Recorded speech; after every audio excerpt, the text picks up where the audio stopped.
हुई, इसमें कई पार्टी शामिल थी जिनको आपने देख लिया है। हम लोगों ने आज एक फैसला किया है कि जो हालात हैं इस वक्त और जिस तरह कॉन्स्टिट्यूशन को जम्मू कश्मीर में सस्पेंड किया गया है कि हमारी राइट्स जो हैं उन पे पूरा हमला किया, उसके लिए हम लोगों ने सबने ये राय कायम की है कि 10 तारीख को 10 अक्टूबर को एक पीसफुल प्रदर्शन होगा हम सबका, और उसके लिए हम लोग रियासत की हुकूमत के डिवीजनल कमिश्नर साहब के दफ्तर में चिट्ठी भेजेंगे कि हमें इजाज़त दी जाए, हम पीसफुल प्रदर्शन कर सकें, और उम्मीद है कि हमें इजाज़त देंगे और वहाँ पे हम पीसफुली कुछ घंटे बैठेंगे। ये आज हमने ये निर्णय ले लिया है। साथ साथ अगर आपने कोई सवाल पूछना है, एक आदमी पूछ लीजिए, कोई ज़्यादा बात नहीं। और डॉक्टर माय क्वेश्चन क्या जनाब गुलाम नबी आज़ाद साहब की जमात से और अल्ताफ मुबारक की जमात से मैं चाहता हूँ इनको माइक दीजिए। माइक चाहिए, ये लीजिए, बोलिए इसमें तो चलाइए और बोलिए। डॉक्टर मेरा सवाल आपसे है कि जनाब गुलाम नबी आज़ाद साहब की जमात से और सैयद मोहम्मद अताब बुखारी साहब की जमात से कोई भी शामिल नहीं हुआ, क्या आप लोगों को दावा दिया था? वो मुझे माफी कहिएगा, मैं आपको साफ कहता हूँ, वो सरकार की जमात है। क्या आज़ाद साहब की जमात? सब सरकार की जमात है। मैं बस आगे चल दरवाजे खुले हैं। इतिहाद जो है ये डूबता हुआ जहाज है। बीजेपी का कहना है इतिहाद डूबता जहाज है। अगर ये डूबता हुआ जहाज है तो आप इस जहाज में आप भी डूब जाएंगे। आगे बढ़िए। आज की बैठक के बाद क्या इलेक्शन कमीशन के पास जाकर ये पूरा दल जो है चुनाव को पहले हम लोग प्रदर्शन करेंगे यहाँ पे, उसके बाद दूसरा कदम जो होगा वो हम आपके सामने लाएंगे। डॉक्टर साहब, निकाय चुनाव को लेकर जम्मू में सरगर्मी काफी जाती है, लेकिन भाजपा के नेता दिल्ली जाते हैं, उसके बाद ये बात आती है कि आप चुनाव जो है वो जम्मू कश्मीर में पॉसिबल नहीं है क्योंकि हालात ठीक नहीं है जम्मू कश्मीर में। देखिए, जहाँ तक गवर्नमेंट का मामला है, G20 किया, कहाँ हालात क्या बहुत अच्छे हैं। अभी आज आगा वक्त देख दीजिए एक्सेल में 370 खत्म हुआ, जम्मू कश्मीर के हालात बहुत अच्छे हैं, ये आपके होम मिनिस्टर के। तीसरा, आपके लेफ्टिनेंट गवर्नर साहब क्या कहते हैं, यहाँ हालात बहुत अच्छे हैं, रियासत तरक्की कर रही है। अगर कर रही है फिर कॉन्स्टिट्यूशन सस्पेंडेड क्यों है? फिर आप जब आपने वादा किया लोगों से कि पंचायत के इलेक्शन होंगे, DDC के इलेक्शन होंगे, म्यूनसिपैलिटी के इलेक्शन होंगे, ये कैसे है कि रातों रात फैसला बदल गया? इसका मतलब है जो आपने G20 में कहा कि हालात सही हैं वो नहीं है। ये क्या है? जब इलेक्शन की बात आती है तो हालात खराब है, जब G20 के यहाँ लाना है, एम्बेसडर को लाना है, तब हालात बहुत अच्छे हैं। ये मेरी समझ में नहीं है। फारूक साहब, डिलिमिटेशन को लेकर भी कहा जा रहा है कि 2026 की डिलिमिटेशन होगी, उसके बाद चुनाव होंगे, यानी कि जो पहले देखिए, ये तो आप खुद कह रहे हैं, इनने कहा पहले हमें डिलिमिटेशन करने दीजिए, डिलिमिटेशन भी हो गई। यहाँ जम्मू कश्मीर डिलिमिटेशन हो गई, उसके साथ वोटर लिस्ट बन गई। अब मुझे बताइए आप क्या चाहिए? जब सब कुछ इनके पास आ गया और हम इलेक्शन कमीशन के पास जब गए, उनने खुद कहा कि वैक्यूम है यहाँ पे और इस वैक्यूम के लिए इलेक्शन जरूरी है। डॉक्टर अगर वैक्यूम है तो कहाँ है इलेक्शन? डॉक्टर साहब, सारे लीडर्स 10 तारीख को सड़कों पर होंगे, लेकिन जनता भी यदि इलेक्शन चाहती है तो हम जनता देखिए, सुनिए, ये क्या होगा वो आप उस दिन देखें। जनता के पास क्या ऑप्शन है, वो क्या कर सकते हैं? यदि वो देखिए, वो जनता जो करेगी उनको करना है।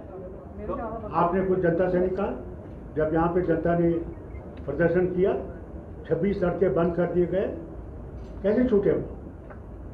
जब जनता एक हो गई और रातों रात उनको छोटा अपराध लेफ्टिनेंट गवर्नर कह रहे हैं 80% लोग यहाँ नहीं चाहते इलेक्शन होने चाहिए। मैं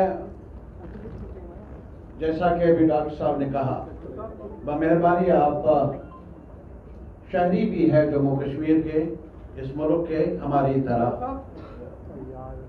इन्होंने एक खास बात कही है आज जो ज़ेर बहस आई यहाँ हमारे इजलास में, अपोजिशन पार्टियों के लीडरशिप ने जिन पर गौर किया, वो ये है कि हमारा कॉन्स्टिट्यूशन ही जम्मू कश्मीर में सस्पेंडेड है। ये कोई मामूली बात नहीं है, please try to understand it. इसके इम्प्लीकेशंस आप देख लीजिए। आज हमने यक राय होकर ये कहा है, इस नतीजे पर पहुंचे हैं। ये कॉन्स्टिट्यूशन के एक क्लाज का सवाल नहीं, ये सिर्फ कुछ राइट्स का सवाल नहीं, बल्कि हमारी नजर में जिस पर हमने विचार किया, आज 2 घंटे आपस में बहस की, और हम यहाँ जम्मू कश्मीर के लोगों के हालात को देखते हुए, जम्मू की परेशानियां, कश्मीर की परेशानियां, यहाँ की बिजनेस की परेशानियां, लोगों की, जवानों की परेशानियां, ये सब परेशानियां देखकर हम इस नतीजे पर पहुंचे हैं कि गवर्नमेंट ऑफ इंडिया ने, जो मौजूदा सरकार है, उन्होंने कॉन्स्टिट्यूशन ऑफ इंडिया, जो कि हमें फ्रीडम स्ट्रगल के नतीजे में मिला है, जो कि हमें हमारे फोर फादर्स ने, फ्रीडम फाइटर्स ने पूरे मुल्क को दिया है एक दिशा, उस दिशा से, उस डायरेक्शन से, उन हुकूक से जम्मू कश्मीर के एक खित्ते को इस सरकार ने डिप्राइव किया है। और इसी वजह से ये गंभीर सवाल है, हम देशवासियों से अपील करना चाहते हैं। They are talking of that we have integrated Jammu and Kashmir, but this is the government जिसने हमें अलहदा किया है कॉन्स्टिट्यूशनल ऑर्डर से। जरूरत थी जम्मू कश्मीर के अवाम भी democracy, constitutional order, constitutional structures के साथ इंटीग्रेट हो जाती। हम मुबारकबाद देते, लेकिन इसके बरक्स हुआ जब से ये सरकार आई, इन्होंने जम्मू कश्मीर को कॉन्स्टिट्यूशन से ही मालूम कर दिया, जो हमारी नजर में, अगर आप सब कोई से काम लेंगे, ये कौम दुश्मनी के मुतरादिफ है, मुल्क का नुकसान है, हमारे नेशन का नुकसान है, हमारे हिस्ट्री का नुकसान है, हमारे फ्यूचर का नुकसान है। Please try to understand the ramifications of what we have discussed, what we have suggested today. ये एक हम धरना पर जाएंगे, क्यों? आज तक हमने नहीं कहा इकट्ठे जाएंगे धरना पर। For the first time, we the people, we the representatives, some of us chief ministers, MPs, respected citizens, MLAs, have come together today in this historic city of Jammu. और हमने ये रिजॉल्व किया, we will defend the constitution, we will defend the rights of the people of Jammu and Kashmir, and we will come on the streets peacefully to send a message to the people of India. हमें उम्मीद नहीं है इस सरकार से ये इंसाफ मिलेगा हमें, लेकिन अभी हमारी उम्मीद बाकी है।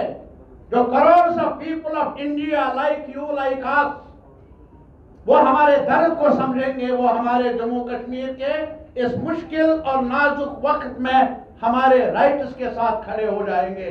That's what we have decided today. Thank you very much. Doctor साहब एक सवाल। एक minute just, you know actually बहुत सारे लोग जानना चाहते थे जो आज न्यूज क्लिक पे रेट पड़े हैं, उनको बंद किया है, तो वो भी यहाँ डिस्कस हुआ, जिक्र हुआ उसका, तो हम उसको कंडेम करते हैं। सब लोग, जो बहुत कम ऐसे मीडिया आउटलेट्स बचे हैं जहां सरकार से सवाल होता है, तो हमारा मानना है कि जो आज अमृत काल चल रहा है, अमृत काल में सच बोलना सबसे बड़ा अपराध है। जो सच बोलता है, जो सरकार से सवाल करता है, जो बेरोजगारी की बात करता है, महंगाई की बात करता है, हमारी बच्चियों के साथ जो रेप होते हैं उसके लिए सवाल पूछता है सरकार से, तो उन्हीं लोगों पे रेड पड़ते हैं, उन्हीं के खिलाफ यूएपीए लगता है। पहले तो खाली जम्मू कश्मीर में हमारे जर्नलिस्ट को जेल में डाला जाता था, यूएपीए लगाया जाता था। आज ये नुस्खा पूरे मुल्क में आजमाया जा रहा है और हम सब जितने भी यहाँ बैठे हुए हैं हमने इसको कंडेम किया है और साथ साथ ये भी उम्मीद करते हैं कि जो गिल्ड है इंडिया का, प्रेस गिल्ड ऑफ इंडिया है, वो इसका नोटिस ले और ये जो जातियां हो रही हैं, न्यूज क्लिक पर आज न्यूज क्लिक की बात कर रहे हैं, हम न्यूज क्लिक की बात कर रहे हैं कि हम कहते हैं कि ये जो प्रेस गिल्ड ऑफ इंडिया है, I think press guild of editors guild of India है, वो इसका नोटिस ले और जो आप लोग हैं, आप में से भी जितने मुझे लगते हैं छोटे छोटे जो आप पोर्टल चलाते हैं, आप तो फिर भी हिम्मत करते हो। जो बड़े बड़े कॉर्पोरेट हाउसेस के जो यहाँ नुमाइंदे हैं, उनकी क्या न्यूज होती है वो तो हम समझते हैं, उनको भी आज शायद कोई मसाला नहीं मिला, नहीं तो 9 बजे का प्राइम टाइम यही होता है। तो पर मैं फिर कहना चाहती हूँ, जो न्यूज क्लिक के साथ हुआ है हम उसको कंडेम करते हैं पूरी तरह से। डॉक्टर साहब, एक सवाल था कि जब भी बात होती है आप कहते हैं कि आपका application of article 370 people in Jammu Kashmir are not really happy, but जब हम ये सवाल सरकार से पूछते हैं तो उनका ये कहना होता है कि people here are happy, nobody is coming out and protesting. It is in fact the people in POJK we are coming out and protesting against Pakistan सरकार, so they want to be with part of India और POJK don't worry, protest will start. और बताइए, POJK you think that become a part of India? Protest will start, don't worry. About POJK sir, Sir, 370 is under the purview of judicial security, the Supreme Court. Yes. The Supreme Court gives its word. Yes. It's sub judice. Let's be there. और कुछ बोलना है आपने, मुझे जाना है नमाज का वक्त। Thank you very much. Thank you very much. Thank you sir. Ana. We meet at 10. Aditya मेरा माइंड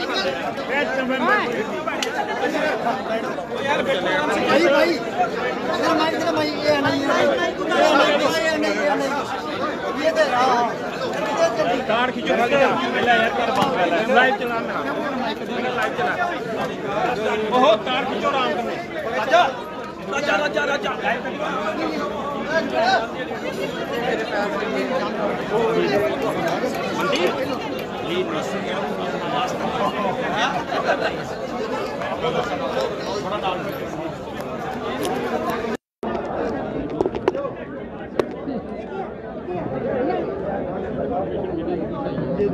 भला साहब क्या कहना चाहेंगे आज की मीटिंग में? कंक्लूड क्या हुआ?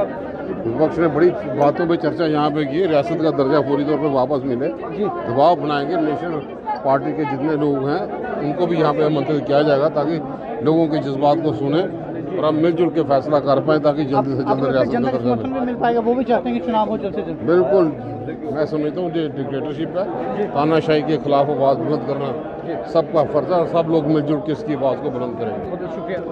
ये ऑल पार्टी मीटिंग जो है वो कुछ ही क्षणों पहले यहाँ पे समाप्त हुई है और प्रेस कॉन्फ्रेंस जो हुई है उसमें आपने देखा कि प्रेस कॉन्फ्रेंस में किस तरह से साफ तौर से बताया गया कि 10 तारीख को ये सब इकट्ठा होंगे और महबूब मुफ्ती यहाँ पर हैं। मैडम